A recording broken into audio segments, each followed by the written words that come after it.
अच्छा मुझे एक बात बताओ, चाइना का सैनिक जो है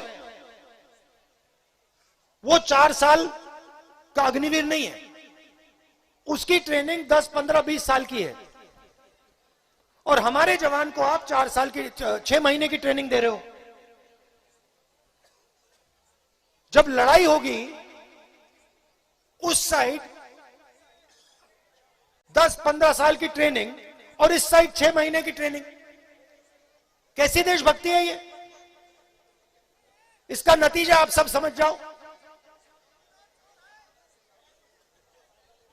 तो जो भावना है हमारे युवाओं के दिल में, जो भावना है देशभक्ति की भावना है, उसका मजाक उड़ा रहे हैं, उसका अपमान कर रहे हैं और नाम अग्निवीर दे दिया। आज 6 बजे सुबह से हम आपकी सड़कों पर चल रहे हैं। 7-8 घंटे हो गए और ऐसे ही हम 2 महीने से हिंदुस्तान की सड़कों पर चल रहे हैं। भारत जोड़ो यात्रा कन्याकुमारी में शुरू हुई और अब महाराष्ट्र विदर्भ से निकल रही है। 7-8 घंटे हम चलते हैं, आपकी बात सुनते हैं। जो भी आना चाहता है हम किसी को रोकते नहीं, चाहे वो किसान हो, मजदूर हो, छोटा व्यापारी हो, माता बहन, बच्चा, युवा, जो भी हो, अगर हमसे बात करना चाहता है तो हम उसको बात करने देते हैं, उसकी बात सुनते हैं। 7-8 घंटे हम महाराष्ट्र की आवाज सुनते हैं और अंत में आप देखना 15 मिनट, ज्यादा से ज्यादा 20 मिनट हम अपनी बात रखते हैं। और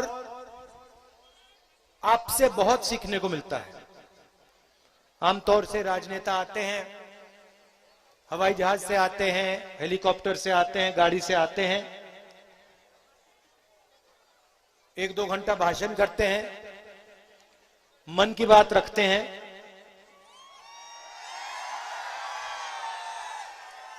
हमारा तरीका दूसरा है, हम आपकी मन की बात सुनना चाहते हैं, समझना चाहते हैं।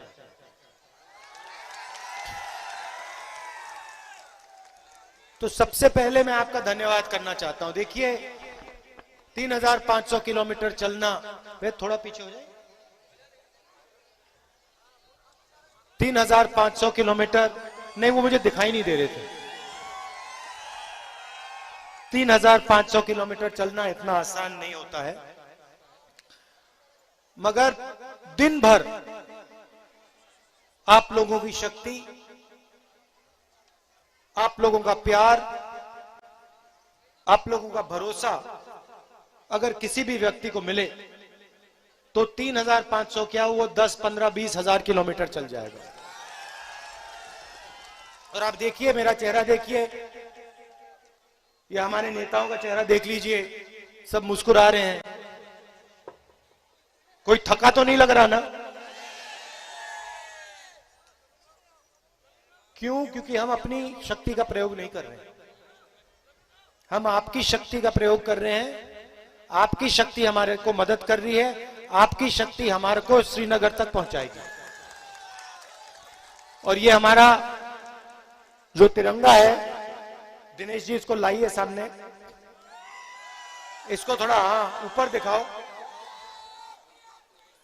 ये जो हमारा तिरंगा है, ये हमारे साथ कन्याकुमारी से श्रीनगर जाएगा और श्रीनगर में इसको भारत जोड़ो यात्रा लहराने का काम करेगी।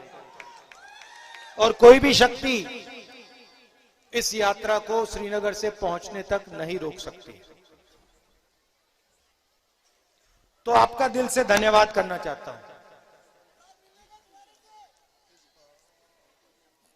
कल सुबह यहीं से शुरू होगी, आ जाना, 2-3 किलोमीटर चल लेना और चलने के बाद 2 मिनट में मैं आपसे मिल लूंगा। और जो कहना होगा कह लेना। तो इस यात्रा के पीछे जब हमने ये शुरू की, बीजेपी के नेताओं ने कहा इस यात्रा का क्या मतलब है।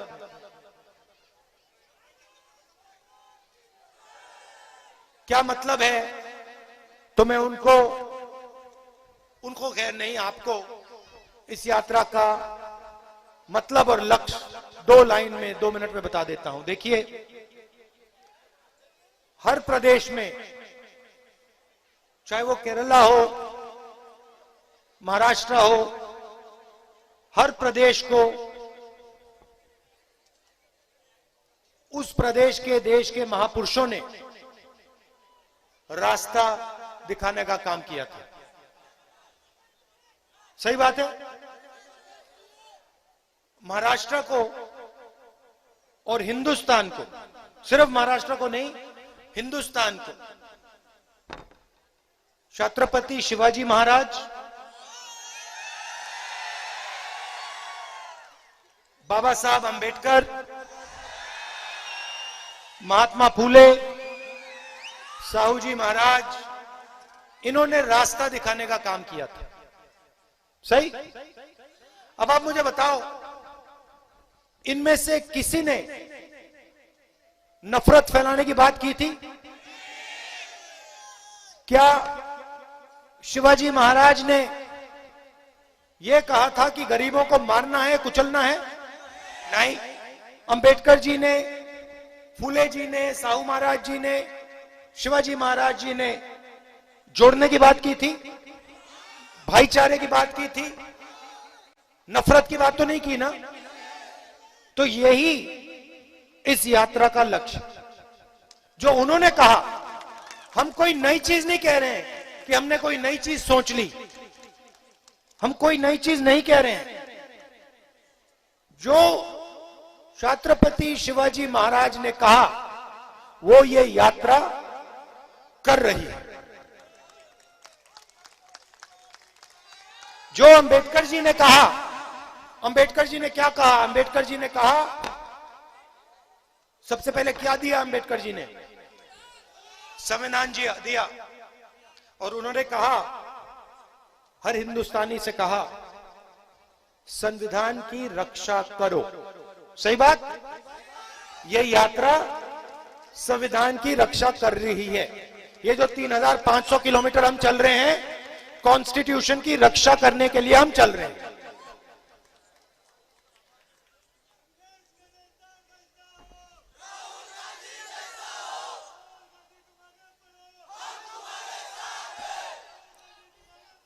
और इसको, इस यात्रा की मदद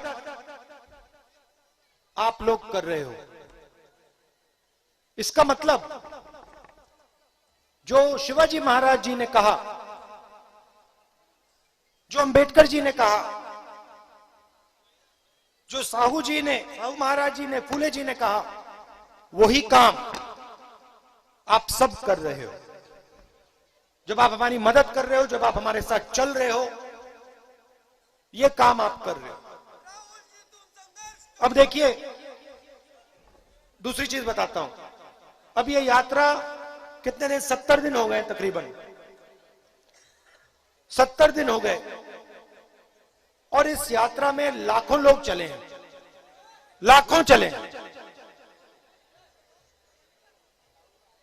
इस यात्रा में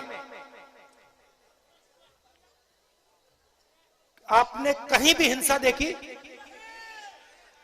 कहीं भी आपने नफरत देखी? कोई इस यात्रा में आता है तो कोई उससे पूछता है, भैया तुम्हारा धर्म क्या है, तुम्हारी जात क्या है, तुम्हारा धर्म क्या है, तुम करते क्या हो? कोई नहीं पूछता। और अगर कोई गिर जाता है, भीड़ में कोई गिर जाता है, जैसे आज 2-3 लोग गिरे, सब लोग मिलकर उसे उठा लेते हैं। अगर चोट लगती है, जैसे आज एक पुलिस वाले को लग गई, यात्रा उसकी मदद करती है। मतलब यात्रा किसी को पीछे नहीं छोड़ती। किसी को नहीं। किसान चल रहा है, किसान को पीछे नहीं छोड़ेगी। मजदूर चल रहा है, मजदूर को पीछे नहीं छोड़ेगी। युवा चल रहा है, युवा को पीछे नहीं छोड़ेगी। माता बहन चल रही है, उनको पीछे नहीं छोड़ेगी। यही भाइयों और बहनों है सच्चा हिंदुस्तान, जो किसी को पीछे नहीं छोड़ता, सबको अपना मानता है, और अगर कोई गिरता है तो एकदम उसकी मदद करता है। अब दिल्ली में देशभक्त बैठे हैं, महाराष्ट्र में देशभक्त बैठे हैं, उधर नरेंद्र मोदी जी, और इधर पता नहीं इनको कौन सी पार्टी का कहा जाए, क्या कहा जाए।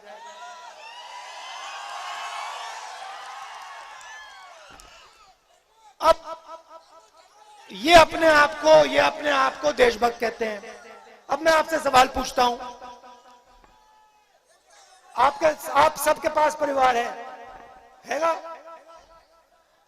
अगर आपके परिवार में कोई आकर नफरत फैलाए और भाई को भाई से लड़ाए और भाई से कहे कि तू अपने भाई को मार दे, तो परिवार का क्या होगा? फायदा नुकसान, फायदा नुकसान, नुकसान।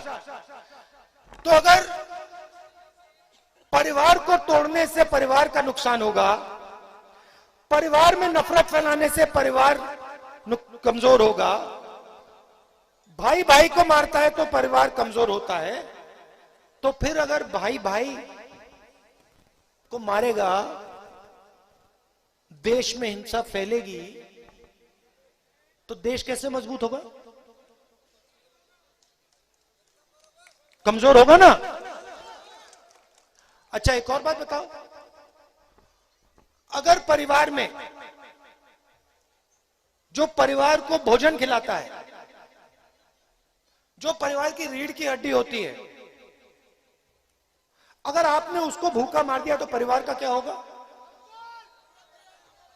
पूरा परिवार खत्म हो जाएगा। तो अगर हिंदुस्तान के किसान को भूखा मार दिया तो हिंदुस्तान का क्या होगा? और आज हिंदुस्तान के किसान को भूखा मारा जा रहा है, बीजेपी की पॉलिसीज मार रही है। आप किसी भी किसान से पूछ लो, मैं हजारों से मिल चुका हूं, सारे के सारे आपको कहते हैं हमें सही दाम नहीं मिलता। हम बीमा भरते हैं, अपना पैसा डालते हैं, आंधी आती है, तूफान आता है, खेत बर्बाद हो जाता है, हम कंपनी के पास जाते हैं, उनका फोन नंबर नहीं पता लगता, उनका एड्रेस नहीं है, आगे पीछे दौड़ते हैं, मगर बीमा का पैसा महाराष्ट्र और हिंदुस्तान के किसान को नहीं मिलता है।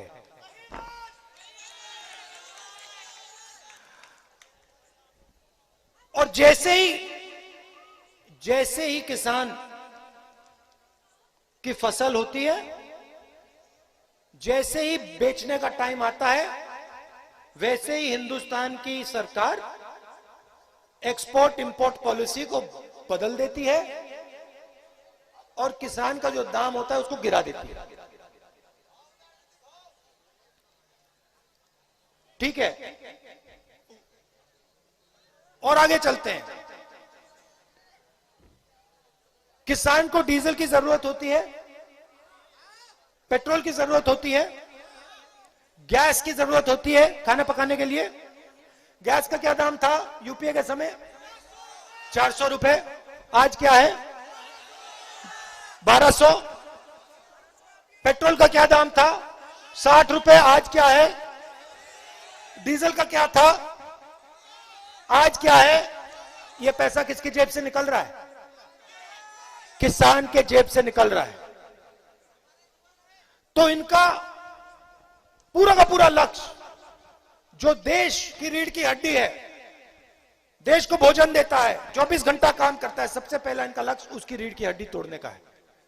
उसको खत्म कर दो। कहते हैं हम देशभक्त हैं। जो किसान को बर्बाद कर रहा है वो देशभक्त हो सकता है क्या? ठीक है। फिर नरेंद्र मोदी जी ने कहा काले धन के खिलाफ लड़ाई लड़नी है। 8 बजे रात को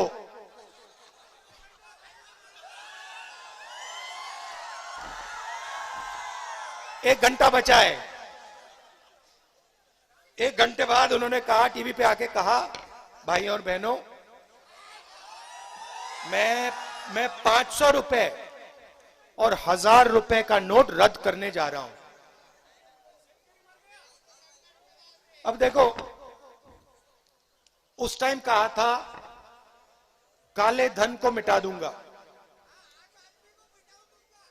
अच्छा बताओ भैया, काला धन मिट गया क्या? 15 लाख रुपए मिल गए क्या?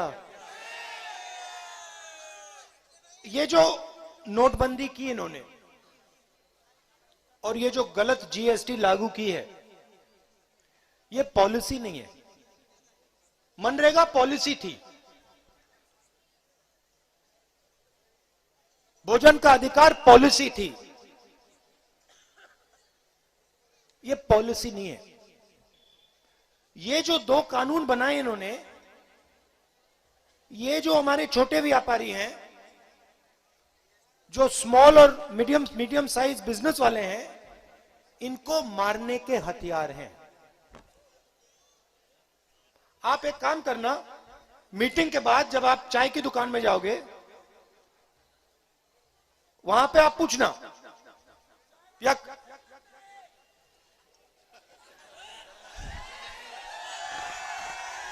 वहां पे आप पूछना कि भाई राहुल गांधी ने कहा कि ये जो नोटबंदी की और ये गलत जीएसटी लागू की, ये आपको खत्म करने के हथियार थे। उससे पूछना, वो आपको जवाब दे देंगे। कोई भी दुकानदार, कोई भी छोटा बिजनेस जो चलाता हो, कोई भी मिडिल साइज बिजनेसमैन, उससे पूछ लो कि भैया ये पॉलिसी थी या ये हथियार थे, और वो सब के सब आपको बताएंगे ये हमें मारने के हथियार थे। और किसी भी किसान से पूछ लो, ये जो 3 काले कानून आए थे, ये पॉलिसी थी या ये आपको खत्म करने के हथियार थे, वो भी आपको बता देगा। हरियाणा पंजाब के सब किसान बाहर आ गए, कहते हैं हम नहीं मरना चाहते। खड़े हो गए, 1 साल खड़े रहे। नरेंद्र मोदी जी कहते हैं नहीं, ये तो आपके फायदे के लिए है। अगर फायदे के लिए था तो बाहर क्यों आए? वो सड़क पे खड़े हुए। तो ये इसका नतीजा क्या हुआ? नतीजा यह हुआ कि जो भी छोटे व्यापारी होते हैं, स्मॉल और मीडियम बिजनेस चलाने वाले लोग होते हैं, वो ही इस देश को रोजगार देते हैं। ये जो 2-3 अरबपति है ना, हाँ, ये रोजगार नहीं देते हैं। रोजगार लाखों छोटे बिजनेस देते हैं।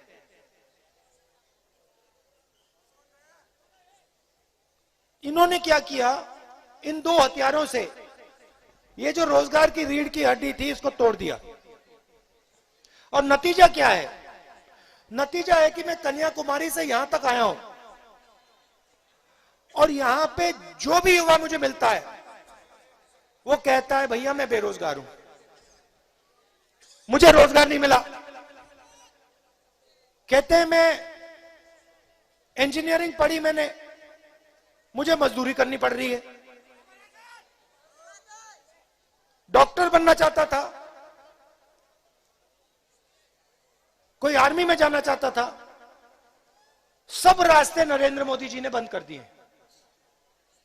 पहले क्या होता था? आर्मी में कितने साल के लिए जाते थे लोग?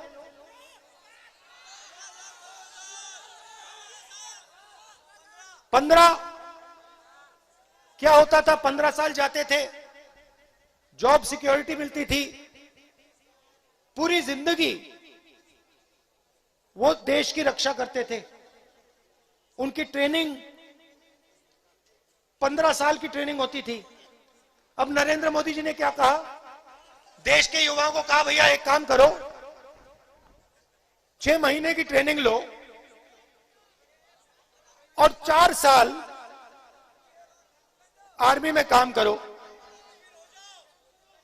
अग्निवीर हो जाओ और उसके बाद हमेशा के लिए बेरोजगार हो जाओ।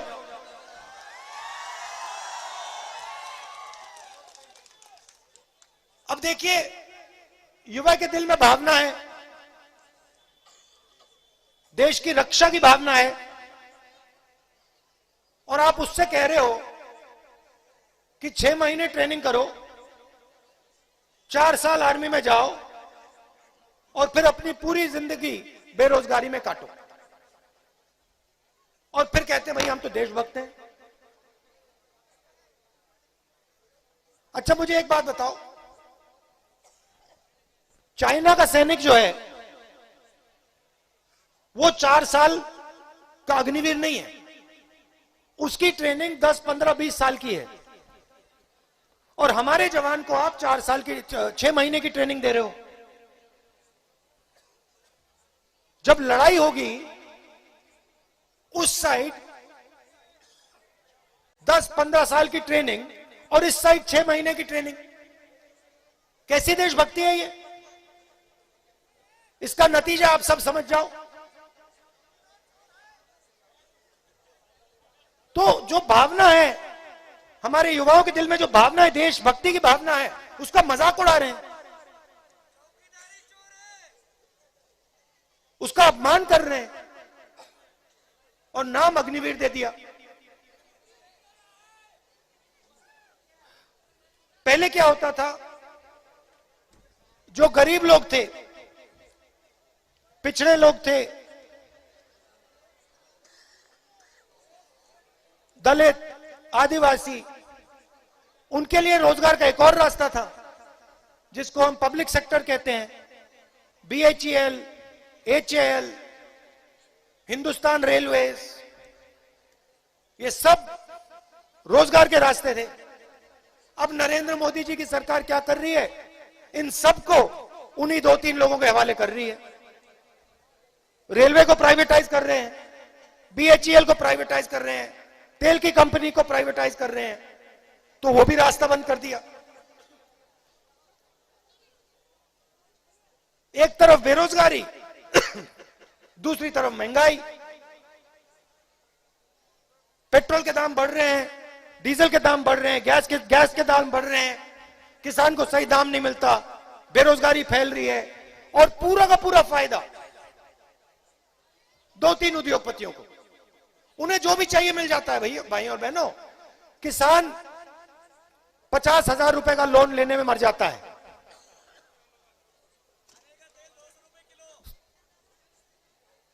₹50,000 का लोन किसान को नहीं मिलता, इनको लाखों करोड़ रुपए का मिल जाता है।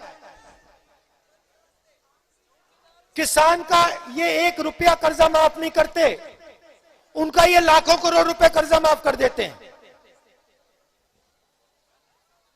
इसलिए हमने ये यात्रा शुरू की है, कन्याकुमारी से कश्मीर, यह भारत को जोड़ने की यात्रा है, हिंसा के खिलाफ यात्रा है, नफरत के खिलाफ यात्रा है, बेरोजगारी के खिलाफ यात्रा है, महंगाई के खिलाफ यात्रा है, और इस यात्रा को कोई नहीं रोक सकता। आपका अंत में मैं धन्यवाद करना चाहता हूं। आपने अपनी पूरी मदद, पूरा दम, पूरा प्यार आपने हमारे को इस यात्रा में दिया। इसके लिए आप सबको दिल से धन्यवाद। आपने क्या बोला भैया, 24 में क्या?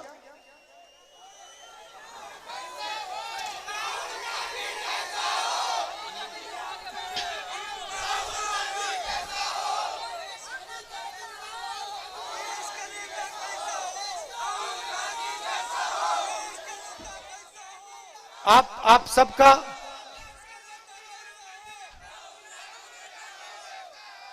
आप सबका दिल से बहुत बहुत धन्यवाद। नमस्कार, जय हिंद।